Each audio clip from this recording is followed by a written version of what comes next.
你想知道自己的前世吗？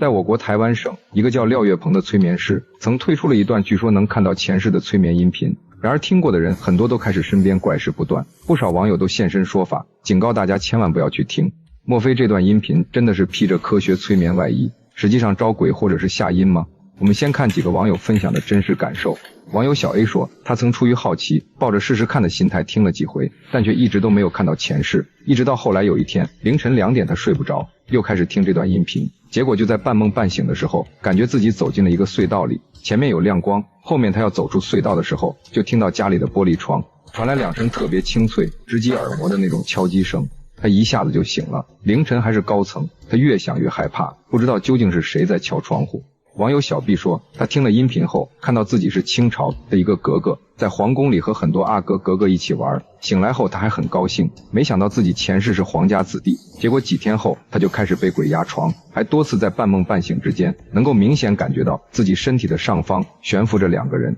讨论着要不要带他走。网友小 C 的经历就要更加诡异了。小 C 这辈子的身上有一个胎记，他听了前世今生的音频后，梦到自己前世是一个烟花女子，后来爱上了一个军阀，却被始乱终弃，还被军阀开枪杀害了。前世被军阀开枪打中的地方，就是他今生胎记的地方。类似的网友分享还有很多，大家感兴趣可以自行搜索一下。我有一个略懂玄学的朋友，他说这段音频的作用其实是打开了连接灵界的通道，听者在被催眠的时候，身体状态也是最放松的，这个时候就很容易被一些不好的东西缠上，也就是民间所说的附身。不过也有人说，这就是一段很正常的冥想视频。至于为何有人听后遇到了灵异现象，是因为有些人体质特殊，本身八字比较轻，今生很容易接触到不同维度的磁场，但这并不是音频导致的。如果没有专业的催眠师在旁边，建议大家不要轻易尝试，毕竟有些东西还是要抱有敬畏之心的。对此你怎么看？